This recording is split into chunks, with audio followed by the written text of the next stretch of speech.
Hi there, I'm Enzo Torres de Freitas, and today I'm going to be delivering to you guys my cultural reflection speech, and I hope you enjoy. So, I grew up a Brazilian, right? And the typical stereotypes that you associate with Brazilians, I'd say off the top of my head, for most people, is soccer.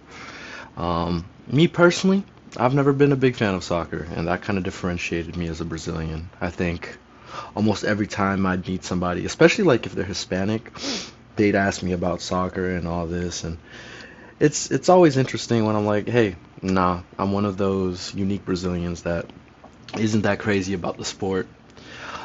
I actually had a situation go down the other day where I was at church and I'm trying to get into translating at church, and I was talking to some of the guys there, and it was an Argentinian dude. And when I mentioned I was Brazilian, he just did the typical thing, like, hey, you know, on the field we're enemies, but we're at church, this is common ground. And I was like, yeah, it's all good, man. I'm not even crazy about it.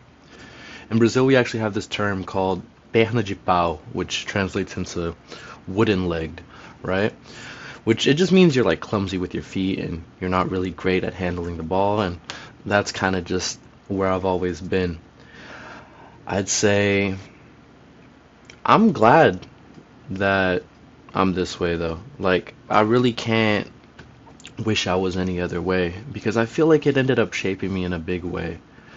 I mean, being somebody that goes against the culture of your country, even if it's something basic like a sport, it it has these echoes, right? It's like a butterfly effect, and I feel like it kind of led to me being sort of a nonconformist and alternative type of guy. I feel like if I like different stuff and I lean more into the arts, it's probably because I wasn't too invested into sports. So, yeah, that's kind of my main takeaway from it. I feel like I would be a different person if I went down the route of, just being a typical kid from Brazil who played a bunch of soccer. And I mean, there's always times where you can feel like you're kind of left out of the culture, but ultimately, it just makes you more unique. And I value that uniqueness more than the fitting in. But yeah, thank you.